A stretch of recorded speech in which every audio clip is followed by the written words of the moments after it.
Thanks for joining me today.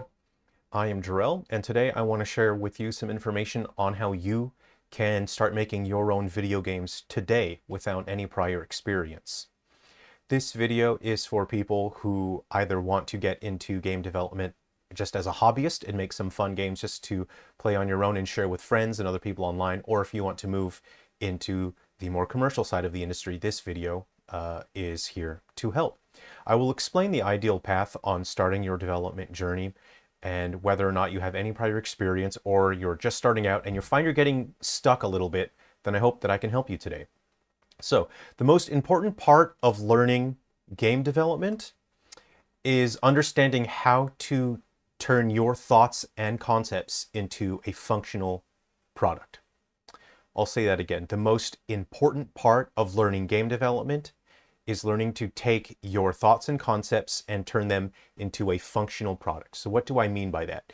Generally, what gets in the way when people are starting out game development is having to learn other skills at the same time. Something that I see is not discussed in the education system, especially people that are going around giving consultation as supposed experts, and all they talk about is sort of political agendas. Those people don't have anything to offer. So I'm here to actually help you with information that will help you as a developer. So you want to look for software that will allow you to learn and develop your skills of taking your thoughts and your concepts and turning them into a functional product. Now, products like Unity, Unreal, and other similar game engines are excellent because they're very powerful. They allow you to do basically whatever you want with games, but the problem is when you are first starting out with game development, they get in your way.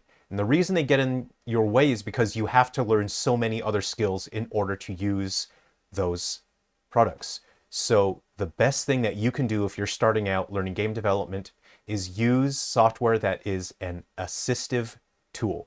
So what does it mean when I say an assistive tool?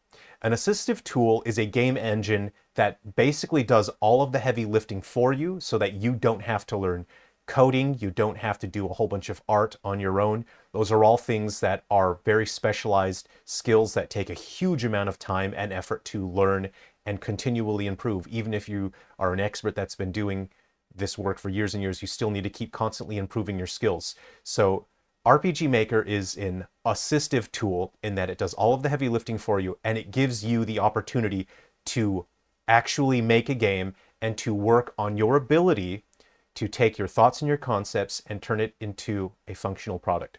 Today I'm going to share with you some of the options. We're going to have a look on Steam here, and I will zoom in. I'll just share the options that are available, and I will make some recommendations, and I will share with you a little bit of my work that I've made using RPG Maker very recently. I think maybe last year or the year before, just to show you what is possible. So you can see there's a lot of different options and it's easy to get lost, but basically we're going to start with RPG Maker 2000, which there's honestly no reason to use this. It's so outdated and not that useful in terms of where you can take your projects, but a significantly better version is RPG Maker 2003. This is an excellent option. It's at a price point that's very fair. These prices are in Australian dollars, 29 Australian. It'd probably be closer to around $20 US. So this is one that I will discuss at length further on. It's important to understand what you want to do with your games and really what you want to target in terms of platforms. Where do you want people to be able to play your games? Have a look at these because we have RPG Maker VX, or XP comes after 2003, then VX, and with each version they improve, they get a bit better each time, and then you have MV and MZ.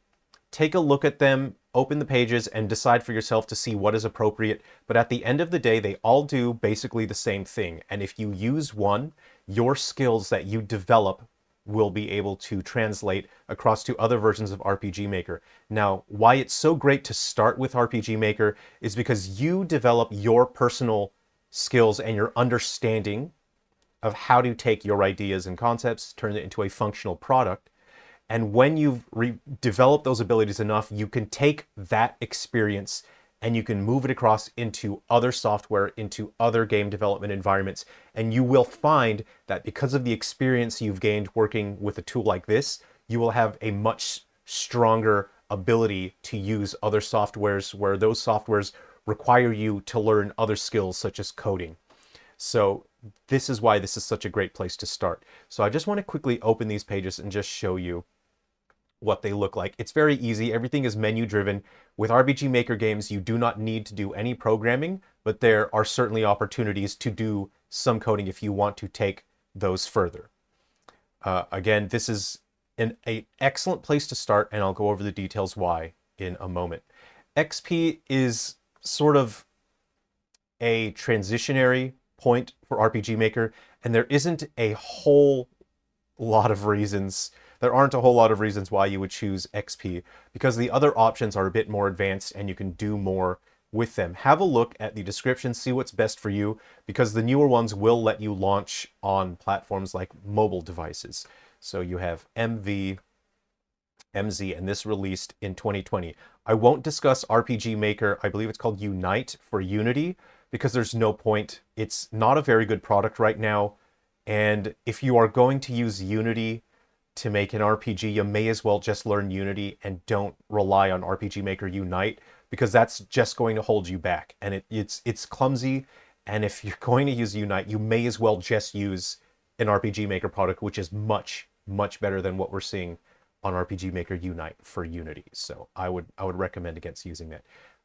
You can see the release dates on these. So MZ looks to be the newest one, and as you can see here, you can use that. What's great about these newer versions of MZ is they actually have a system built in to where you can create unique profile pictures for your characters. You see their menu photos. You can see that you can use template pieces. You can select their eyes, nose, mouth. You can adjust the skin color and hair color, hairstyle. This is an extremely valuable tool because creating these unique character profile images, and it looks like it applies to the sprites as well. That's something it's quite time consuming, and it does require you to do some learning and developing of your own skills if you're going to use that in a different program. So that's why these newer versions of RPG Maker are excellent. So that's really the strong point here. Plus, they'll let you deploy to mobile devices. So I want to discuss at length RPG Maker 2003. And the reason why I prefer RPG Maker 2003 is that there is something called Easy RPG. And Easy RPG, this is not developed by the RPG Maker developers. These are independent developers that are spending their time and their resources to create this. And you can see RPG Maker is an application that lets you run your RPG Maker 2000 and 2003 games on consoles. So you can run your game on the PS Vita, Nintendo 3DS, the Wii, the Wii U. You can see them listed here. All sorts of different platforms. You can run on mobile devices, on web browser, and that's where I'll show you one of my projects. So because of Easy RPG, I strongly recommend using 2003 because you get to run your games on so many different platforms. And if you want to make your own game for the PS Vita, but you're having difficulty getting over the learning curve, use RPG Maker 2003 and Easy RPG, and you can make games for the Vita. So what's so great about this as well is that because it's so simple, it doesn't do too much. It gives you the opportunity to learn and develop your skills.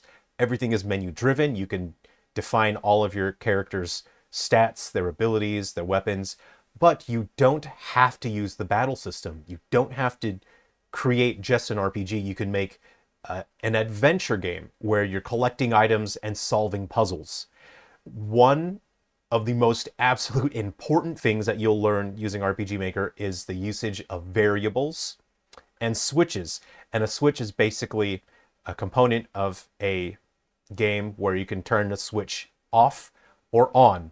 And say, for example, a character opens a treasure chest. You learn the logic of activating the switch, so now the switch is true. So that means that the treasure chest can't be opened a second time, and you can't just keep getting the treasure over and over again. Those are concepts that you can learn quickly and easily using RPG Maker 2003. So I'll quickly show you some of my work now. I'll show you a bit of my game here. Oh, sorry, this is something else. The other day, YouTube recommended yodel clubs to me, yodeler clubs. I believe this is out of Switzerland. The description is in German. I watched a video with yodeler clubs, and I haven't been able to stop since. Sorry about that. I should have closed that earlier, but very cool music. I really enjoyed that. So this is my project that I'll share with you. Is called Silver Falls Frontier Fighters Mini. This is what I consider a battle RPG. There is some exploration of environments, but really it's mostly about a very deep and complex battle system, and basically the entirety of the enjoyment and the excitement is from collecting equipment and getting tons of loot, customizing your characters, figuring out optimal strategies, changing out different characters, and just having fun with the battle system. You can either download it, you can deploy it and run it on your homebrew consoles, or you can play it on the web browser. This does also work on mobile devices, so if you want to play this on your mobile device, you absolutely can. So I'll just show you a little bit. This game was, I know that some people missed out on my first console title, which is Silver Falls 3 Down Stars, and that is a massive game. That's huge. There's a massive amount of story to it. I have a save file here, so I'll just continue that. And I know that some people missed out on Silver Falls 3 Down Stars, so this game recaps some of the events of Silver Falls 3 Down Stars. I'm just quickly going to check my equipment to see that I've got some optimal equipment here. So let's see, I've got a camp knife. Let's see. The camp knife, okay, it increases my agility, but melee power goes down. I think I'll keep the hatchet. Oh, okay, I can equip a pistol, which is nice. So this is part of a concept I call mechanical storytelling. When the character starts out, if you look at his memories, characters can equip one memory, and as you progress through this game, you earn more memories, and they modify your stats. So you can see, if you look at the description for his memory, the current memory that he has equipped is Granddad's death, and the description is, I learned of Pop's death over the phone. And if you have a look at that, okay, we'll equip Strange Meeting here. Oh, we'll equip nothing, right? And we'll see what happens. If you equip Granddad's death, you can see that it actually reduces all of his stats. His melee power, toughness. If you equip a negative memory like that, the stats just drop. And that is a form of mechanical storytelling. Through the mechanics of the game, you were expressing an idea or a concept to the player. I have a different memory now, which is called Strange Meeting. Holt and Annalise meet on the South Highway. This is a much healthier memory, so I'll go ahead and equip that. I'll save. I have, you know what? I'm one of those people that grew up in an era where, like, if a console crashed for some reason, and you didn't get to save or you messed something up. So I tend to save on 2 save slots. I don't know if anyone else does that as well. Okay, hey, the dog looks like it's in trouble. So really the entirety, there's a bunch of different characters. Again, it recaps the events of my first Silver Falls title. So I'm going to engage the enemy.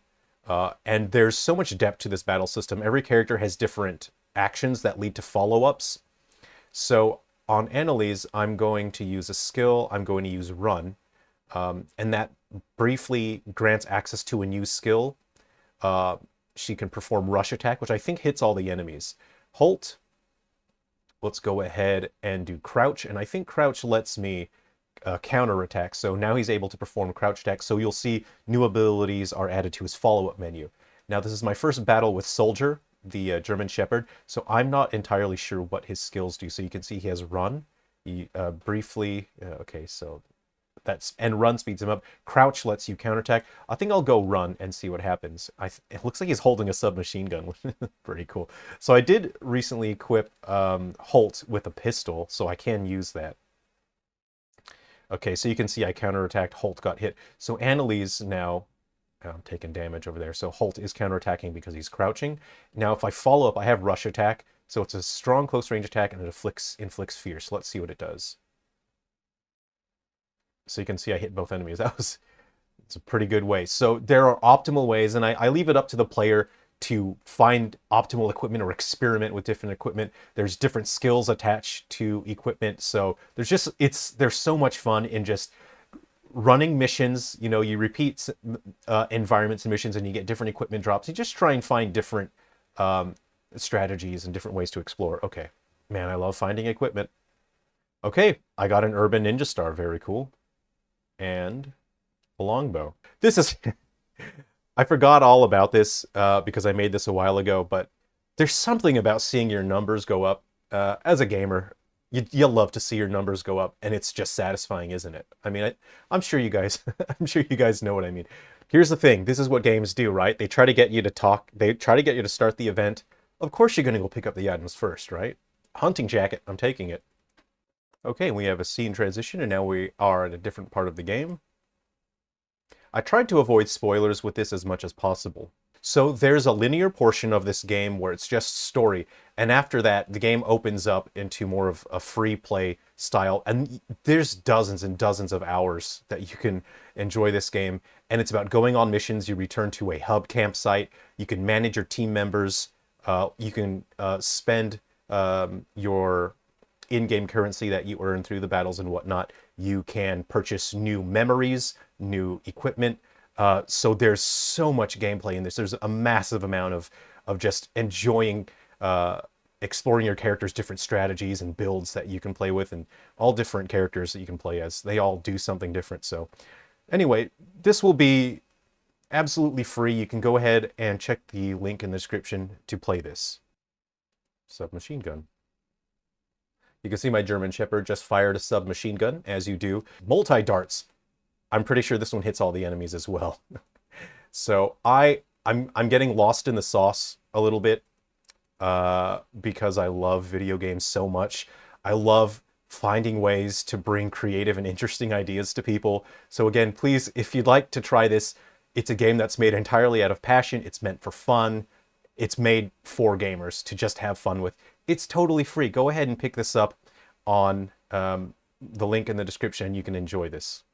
We have 2 enemies, so another enemy. If you take too long to finish the battle, more enemies will appear. So I'll get Moss to use multi-darts and see how it looks here. Yeah, great. Oh no, the bird dodged it. The bird dodged it. Okay, but you can see that he threw darts multiple times. I'm gonna, full disclosure here, I forgot I put the multi-dart weapon in here, and I think it's really awesome. So in my games, a lot of my games are wish fulfillment. I just want to put cool stuff in. I'm going to be honest. I forgot multi-dart was a weapon, and it's really cool. Okay. I just had so much fun making this, and I forgot all about it. So if you do want to use RPG Maker 2003, because again, you can use it with Easy RPG so that you can play on a bunch of different platforms. You get to see your games running on your favorite old platforms. MZ is the newest one, and it has very powerful tools for character creation. That's priced a bit high. Again, this is Australian dollars, but RPG Maker 2003 tends to go on sale, and it is at a much lower price, so it's easy to jump into that. So thanks very much for watching. I hope this has been useful to you. Some people that enjoy my games told me that this was actually their first Silver Falls, and that they enjoyed it so much they ended up getting into the rest of the Silver Falls series. So I hope this has been interesting to you. Please take care of yourselves, be well, and if you would like to help me, I would really appreciate it if you call your parents, tell them you love them, and organize to have lunch with them. You don't send a text message, call them to let them know that they matter. Have lunch with them, spend some time with your parents. Take care, everyone. I'll see you around.